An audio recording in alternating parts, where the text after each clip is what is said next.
Sejam bem-vindos mais uma vez à Igreja Metodista Wesleyana Central de Manaus.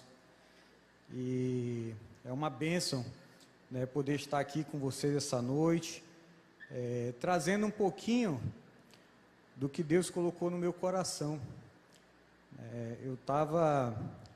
Eu vim para essa palavra, para esse momento, sobre obediência também. Se perguntarem, era minha vontade de estar aqui, de trazer uma palavra, de fazer, aquele primeiro momento não era minha vontade. Só que a gente entrega os nossos caminhos ao Senhor. E eu pedi um tempo, né, dos nossos pastores e fui orar. E após a oração, Deus falou comigo e me disse, vai. Né, eu tive o apoio, né, minha esposa, a esposa da gente também é a voz de Deus.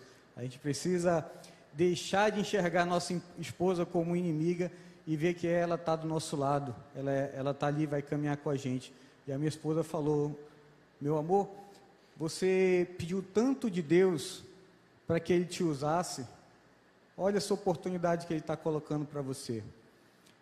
E eu fui somando, né, essas vozes de Deus na minha vida, né, para que eu pudesse estar aqui nessa noite.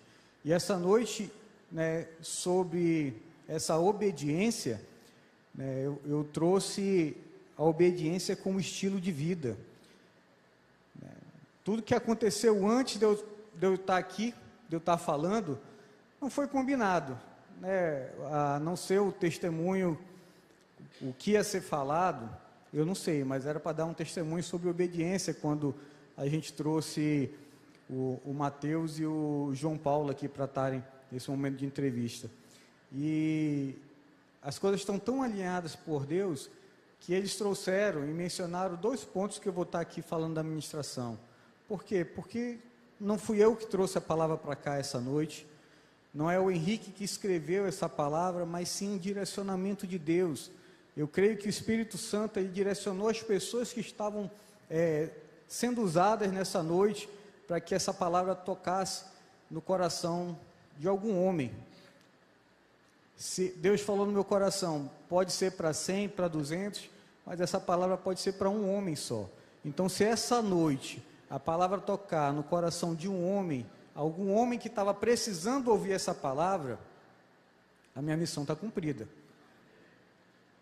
E, como eu falei, o Mateus, ele trouxe o texto base da nossa ministração, que está em Provérbios, capítulo 3, versículos 5 e 6.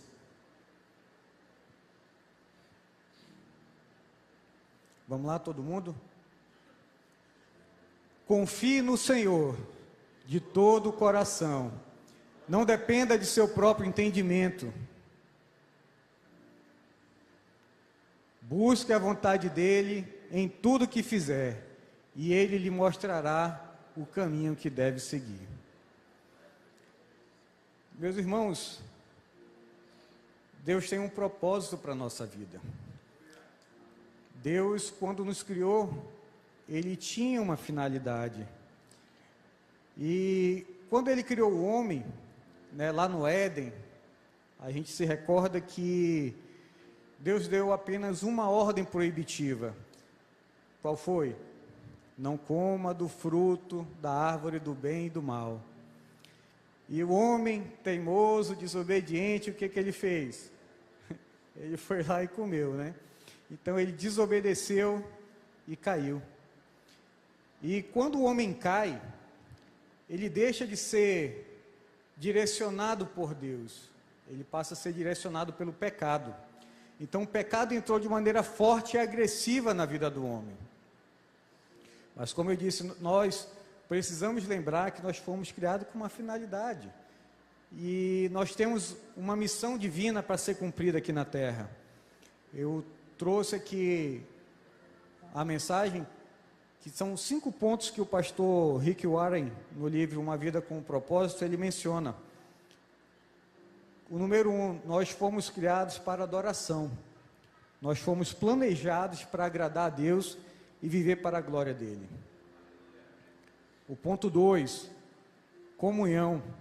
Fomos formados para fazer parte da família de Deus, por meio dos relacionamentos, da igreja, da unidade, dos projetos que Deus possui em nossas vidas. Nós somos o corpo de Cristo. Amém? O discipulado. Esse é o terceiro ponto. Nós fomos criados para nos tornar semelhantes a Cristo. Através de quê? Do nosso crescimento espiritual, através do nosso caráter. O quarto ponto é serviço. Nós fomos moldados para servir a Deus, usando dons e talentos para abençoar pessoas. O talento que você tem, o conhecimento que você tem, aquela habilidade que você tem, não foi você que criou, foi Deus que colocou em você essa habilidade. Isso é um dom, e esse dom ele tem que ser usado para abençoar pessoas. Você não pode reter esse dom para você, você tem que abençoar. E o quinto ponto é o evangelismo, né? Nós fomos feitos para uma missão, que é levar o amor e a mensagem de Jesus Cristo ao mundo. Só que o homem, após a queda, após a desobediência, ele passa a ser o quê? Errante, passa a ser egocêntrico, passa a ser desobediente, de tal modo que o homem ele busca cada vez mais prazeres e vaidades. E aí eu peço nesse momento que vocês passem a refletir, vocês olhem para dentro de vocês, saiam de vocês e olhem de frente para vocês, você olha no espelho, né? E aí eu faço a pergunta: quantas vezes você procurou se satisfazer sexualmente e esqueceu que sua esposa também necessita sentir prazer? Quantas vezes você deixou de brincar com seu filho porque estava com preguiça, ou porque não tinha paciência com as brincadeiras de criança, brincadeiras infantis? Quantas vezes cada um de vocês negligenciou a sua família para assistir um futebol, para se embriagar, para estar com os amigos, para jogar? Quantas vezes você optou por tirar vantagem em detrimento ao prejuízo de alguém ou de alguma empresa? Quantas vezes você curtiu a foto de uma mulher lá no Instagram, lá nas suas redes sociais, e estava naquele momento com segundas intenções? Quantas vezes vocês se postaram sozinho, bateram uma selfie, tiraram uma foto ali pousuda, né? Buscando olhares e curtidas, pensando numa pescaria virtual. Colocou lá, esperava para ver se alguém ia comentar, se ia chegar algum elogio. Quantas vezes você acessou pornografia, usou abas ocultas para não deixar rastros? Quantas vezes você deixou de ir para a igreja, de fazer o seu devocional, fazer a sua leitura da Bíblia, porque estava cansado, estava atrasado, ou com outra ideia, outro compromisso que na sua concepção ali era prioridade? E depois de vocês olharem para si e refletirem sobre isso, eu não peço que vocês me respondam, porque isso muitas das vezes eu fiz no passado. Eu não tinha discernimento, né, correto. Eu até tinha aprendido o que era certo com os meus pais. Meus pais me ensinaram, me orientaram, me deram uma educação correta no caminho cristão, né, mas a gente nunca coloca em prática. Eu tenho certeza que vocês foram ensinados, foram educados pelos seus pais, e ainda assim, nós homens optamos por não fazer o que era o certo. E o quanto eu me arrependo disso, né, de ter feito o que não era certo aos olhos de Deus. Mas todo pecado, porque tudo que a gente conversou aqui, falou aqui, pediu para refletir, é pecado. Todo pecado, antes de tudo, é uma desobediência. É uma desobediência não ao seu pai, não à sua mãe, não ao seu discipulador, mas é uma desobediência a Deus. pecados sexuais, omissões paternas, preguiça espiritual, tudo isso revela o quê? Um coração autônomo, um coração que caminha sozinho, que não está ligado com Deus, que não está conectado com Deus. Ele está indo pelas suas próprias convicções. E a verdade é que o homem, ele passou a viver da força do seu braço. A gente se sente poderoso, inteligente, esperto, forte, autossuficiente. Nós damos mais ênfase ao nosso prazer físico e emocional, e a gente deixa todo o resto de lado. E ainda bem que nós temos um Deus amoroso, um Deus bondoso, misericordioso, que derrama a graça dele sobre a nossa vida. Ele dá novas oportunidades para que a gente possa se aproximar dele. Ele quer ter um relacionamento conosco. E é por isso que hoje nós estamos aqui. É por isso que hoje nós buscamos a presença de Deus. Porque nós queremos esse relacionamento. Nós sabemos que é bom caminhar com Deus. Mas nós não caminhamos. Nós sabemos que é bom fazer o que é certo aos olhos de Deus, cumprir princípios, os mandamentos. Mas ainda assim, o nosso eu pecaminoso nos faz pecar, nos faz errar, nos faz buscar esses outros prazeres. E no decorrer da história, Deus levantou homens que tentam mostrar para a gente um caminho diferente. Por meio de quê? Por meio da obediência. A obediência é algo que revela muito sobre a nossa vontade, sobre o nosso desejo, que revela o quanto a gente quer cumprir algo, né? E a Bíblia, ela associa a obediência a começos, não a planos. Ela não associa a planos humanos, mas ela associa a planos de Deus. E ela foi levantando homens no decorrer da história. Se a gente for buscar na Bíblia, existem várias histórias que falam que tem desobediência, que tem obediência, e todas elas têm as suas consequências. E eu escolhi algumas para comentar com vocês hoje. Aí eu trago, também foi falado pelo João Paulo aqui no testemunho, que foi Noé.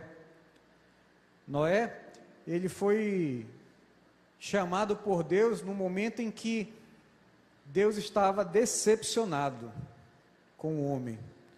Ele queria desaparecer com o homem da face da terra. Ele estava arrependido de ter feito o homem. Porque o homem, ele estava naquele momento, tudo que tinha no coração dele era maldade. Todo o sentimento, todas as ações deles eram direcionadas à maldade. E a perversidade estava aumentando no seio da sociedade. Então Deus mostrou benevolência com Noé e falou com ele, porque ele era um homem justo, íntegro e andava com Deus. Por isso ele ordenou que ele construísse a arca e firmou com ele uma aliança. Entre o chamado de Noé, no momento que Deus falou com ele, até cair a água do dilúvio, se passaram aproximadamente 100 anos. 100 anos em que Noé estava obedecendo uma ordem que ele recebeu de Deus. Ele sentiu, ele ouviu e ele cumpriu. E nesses 100 anos, ele era zombado, ele era criticado, chamado de louco. Ele foi ali, de todas as maneiras ali, ele foi ali contestado. E ainda assim, ele teve obediência, com fé na palavra que Deus havia entregue a ele. Então, a partir daí começou uma nova história para a humanidade. A obediência de Noé, ela permitiu a continuidade do relacionamento de Deus com o homem.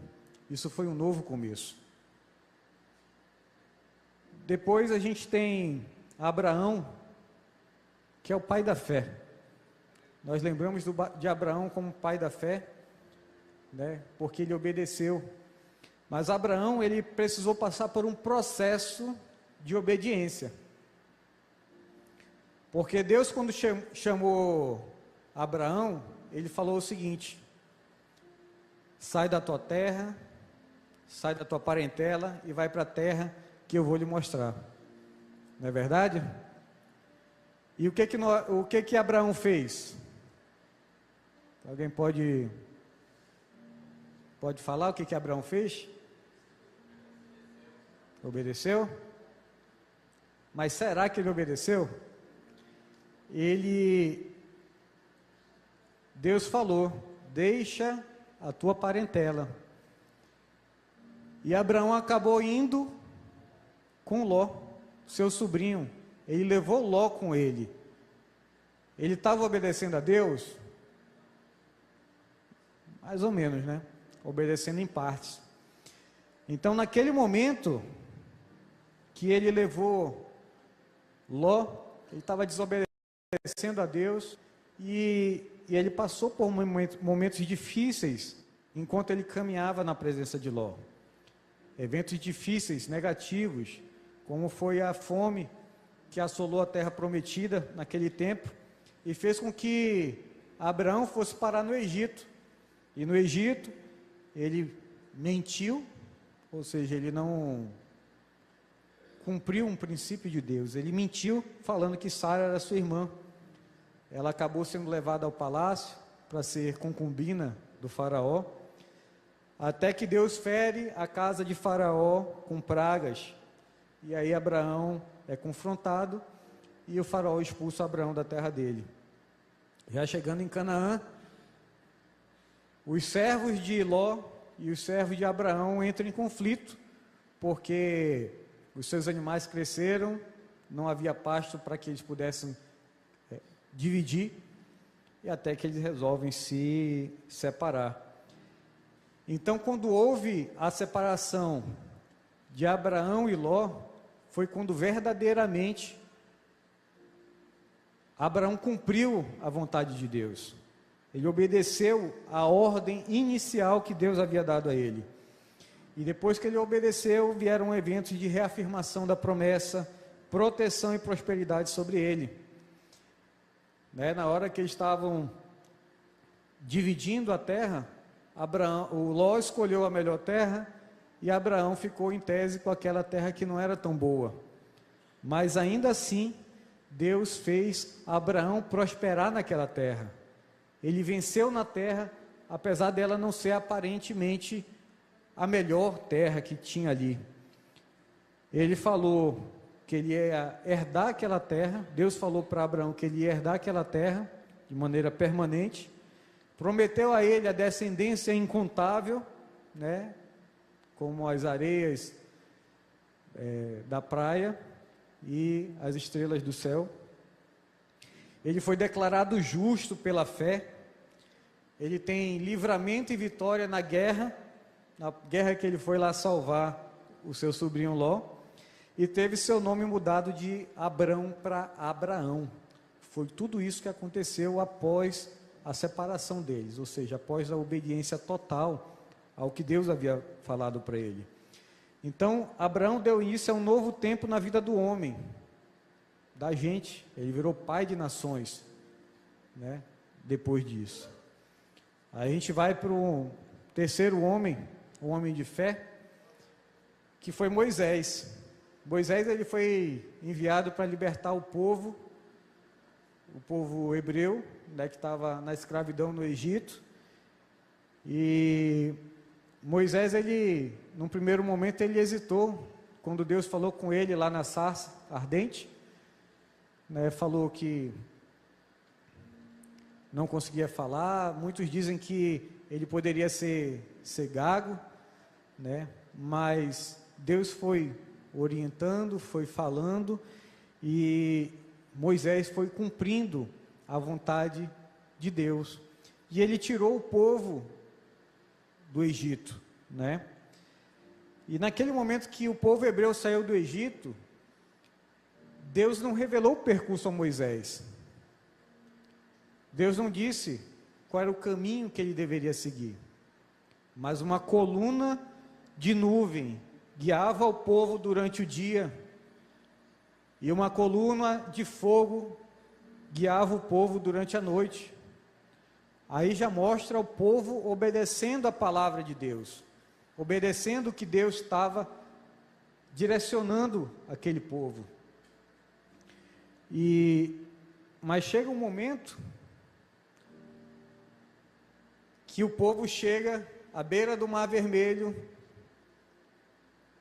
encurralado, porque o faraó e seus oficiais estavam atrás dele.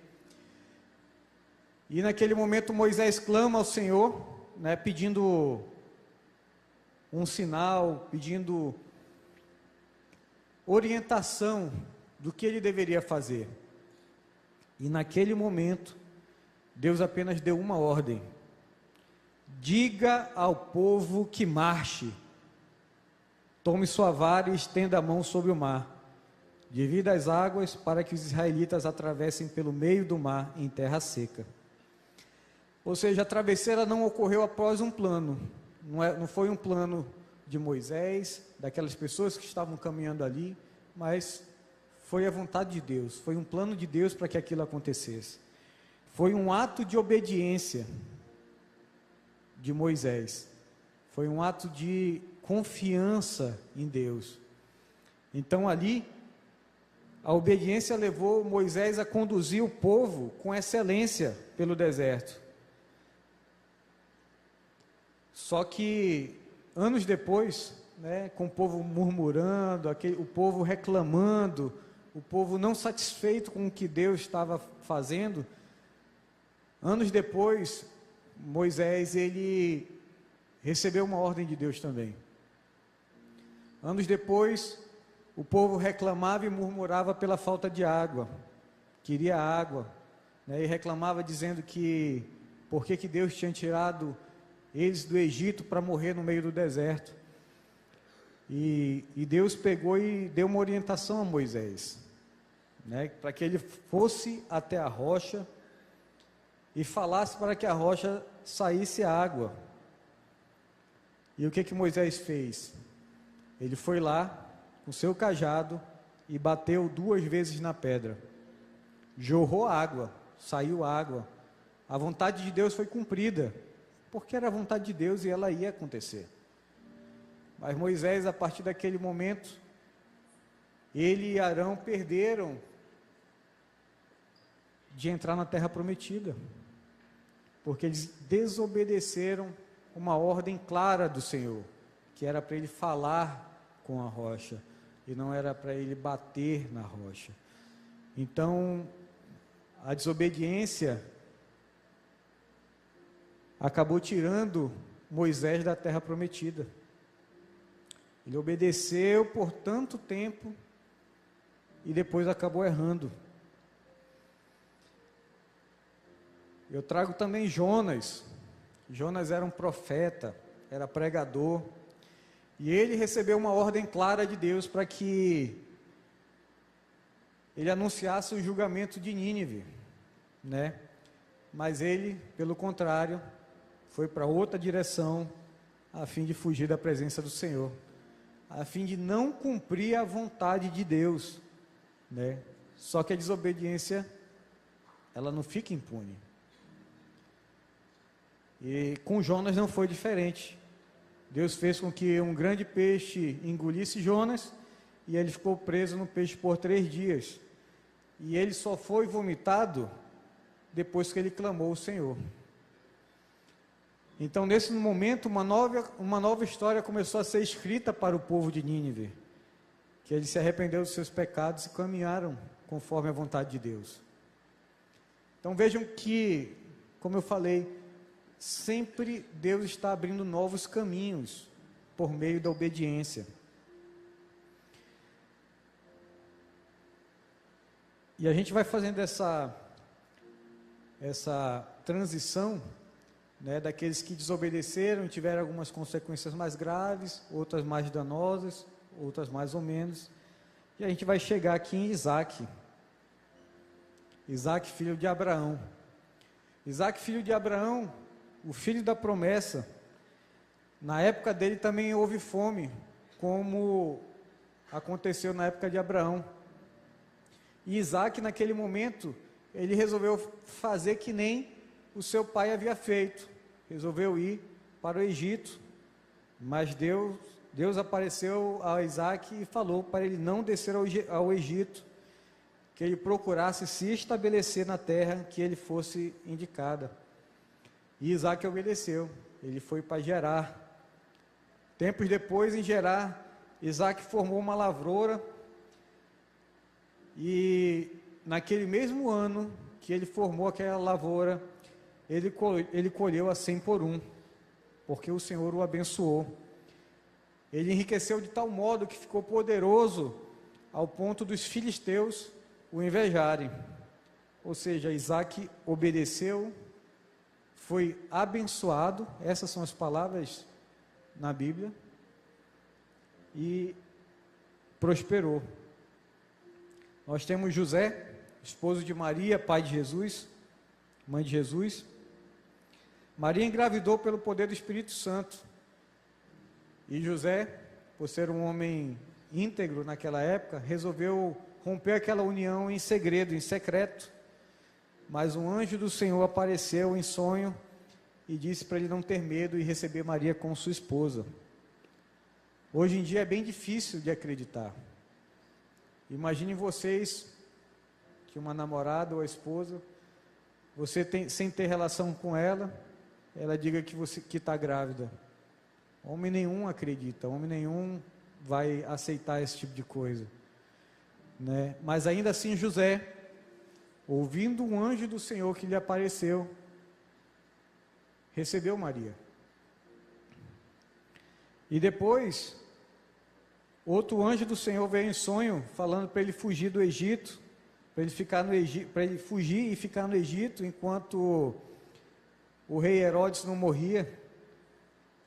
E depois um anjo novamente apareceu a José, indicando para que ele fosse, né, de volta para Israel, fosse para Nazaré, na região da Galileia. Então José obedeceu de tal modo, que por meio da obediência dele, Jesus nasceu, Jesus veio nos redimir dos nossos pecados e nos conduzir à vida eterna. Vejam que cada personagem, ela ilustra nuances de obediência. Uma demora, uma parcialidade, um medo, uma fidelidade. E nós percebemos também por eles que os planos de Deus não precisam ser entendidos para serem obedecidos. A obediência, ela precede a revelação. Primeiro nós devemos obedecer. Obedece, porque o homem não precisa entender tudo. Ele precisa, na verdade, obedecer tudo o que Deus mandou.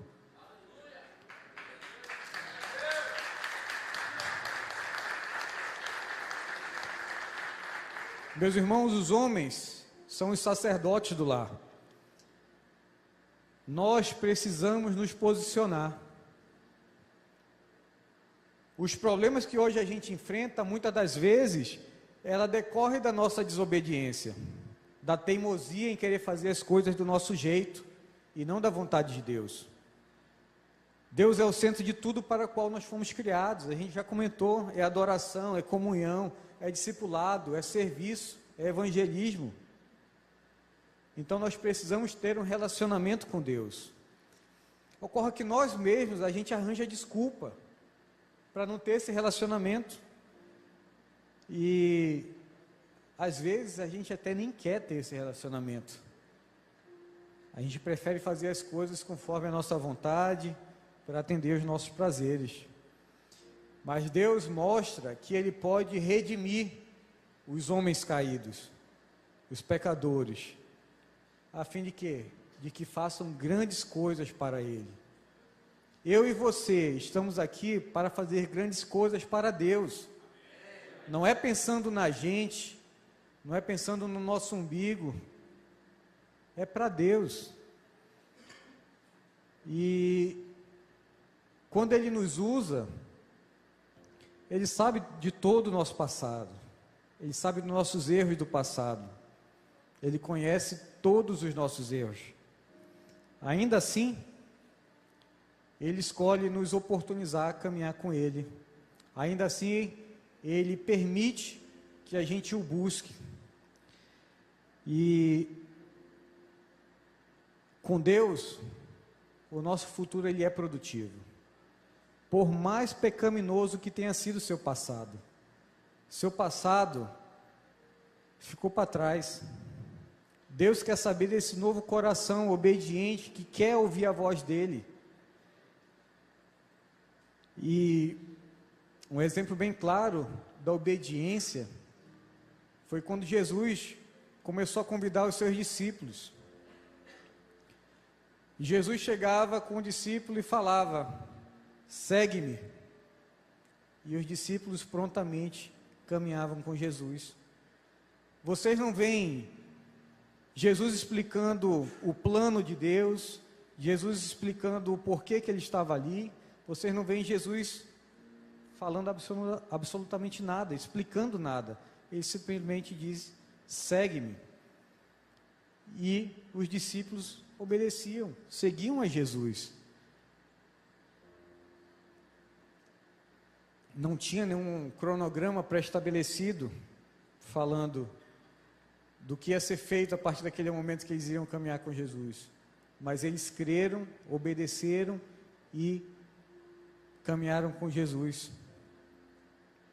Em Provérbios capítulo 3, versículos 5 e 6, que a gente já mencionou, Salomão diz para a gente confiar no Senhor e Ele endireitará as nossas veredas.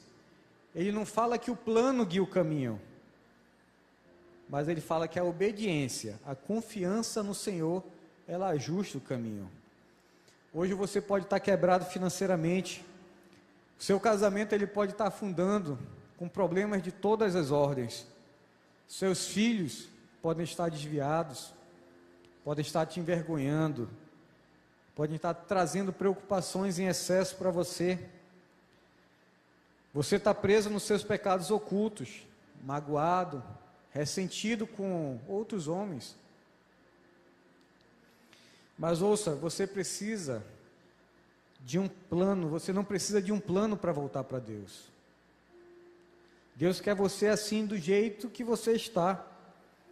Você não precisa aguardar as coisas se resolverem para procurar Deus.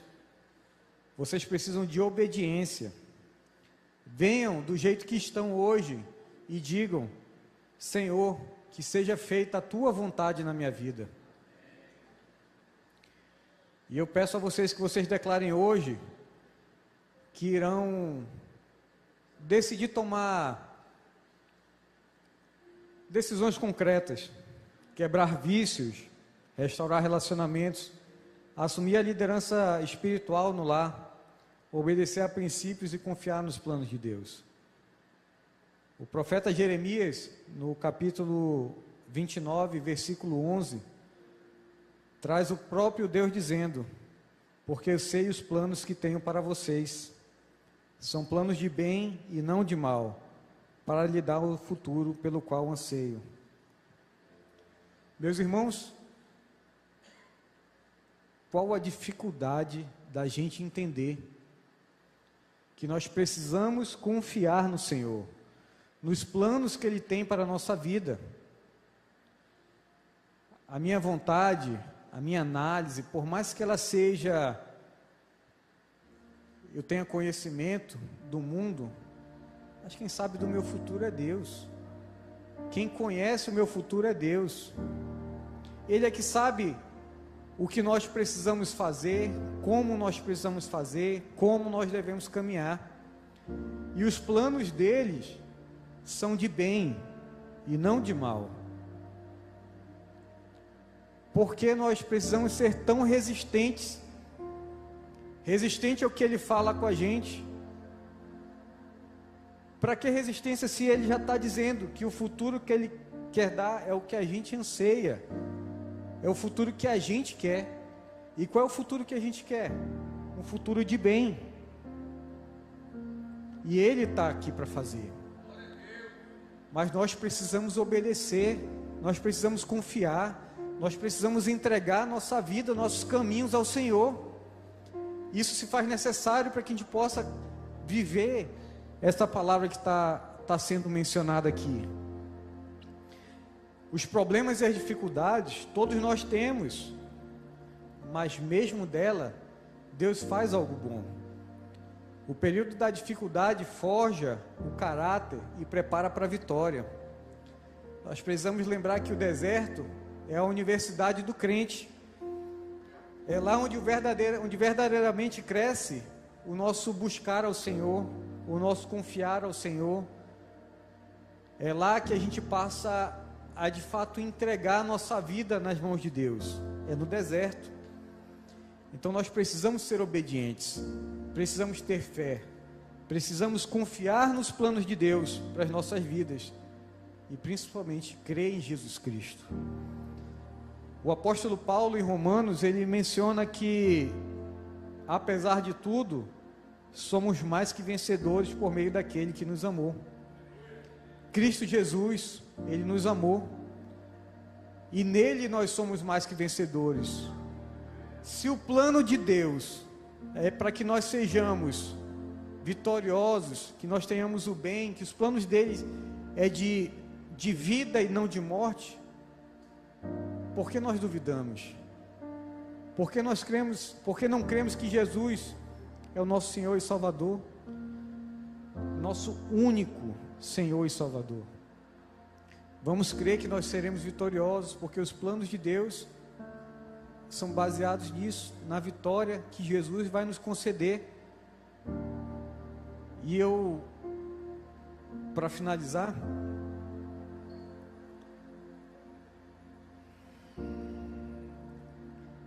eu pergunto de vocês, quem precisa aqui reconhecer que precisa se reposicionar, que precisa obedecer ao invés de questionar, que precisa seguir os caminhos de Jesus ao invés de questionar, ao invés de tentar fazer o evangelho a seu modo, porque muitas das vezes a gente busca encontrar uma solução para os nossos problemas, uma forma de caminhar conforme o nosso desejo, desviando o que verdadeiramente o evangelho diz, encontrando uma nova interpretação, um novo jeito de caminhar, porque se aquilo não me agrada, como está escrito ali, eu vou fazer dessa outra maneira. Nós não podemos fazer isso, nós não podemos negar o evangelho, nós não podemos distorcer o evangelho. Nós precisamos fazer conforme ali está escrito, obedecer a palavra. E aquele homem que essa noite reconhece que precisa se reposicionar, reconhece que precisa obedecer, fique de pé. Vamos ficar de pé, porque todos nós precisamos reconhecer que precisamos obedecer, porque é da natureza do homem questionar, é da natureza do homem não querer cumprir a vontade de Deus. Mas hoje, que vocês possam declarar: Senhor, eu me rendo a Ti. Que vocês possam declarar: Senhor, a partir de hoje, obedecer vai ser meu estilo de vida. Deixa eu Te seguir, deixa eu confiar, deixa eu obedecer. Me guia, Pai. A obediência vai abrir caminhos. A obediência vai fazer com que se cumpra na vida de vocês os planos de Deus para vocês. E essa palavra, ela veio porque eu resolvi obedecer. Eu resolvi obedecer quando eu comecei a caminhar com Jesus. Eu resolvi obedecer quando eu participei de um encontro com Deus. E lá no encontro com Deus, Deus falou comigo. Naquele momento Ele me deu direcionamento, me deu orientação, e ali eu questionei muitas vezes. Refleti, pensei, será que é isso mesmo? Será que Deus falou comigo? E a partir do momento que eu cumpri o que Ele me orientou, o que Ele me falou, a minha vida começou a fluir, a minha família começou a se entregar para Deus, os meus negócios prosperaram, no meu trabalho eu consegui galgar locais que eu não imaginava galgar, as portas se abrem, porque quando a gente resolve obedecer a Deus, Ele vai cuidando do nosso caminho.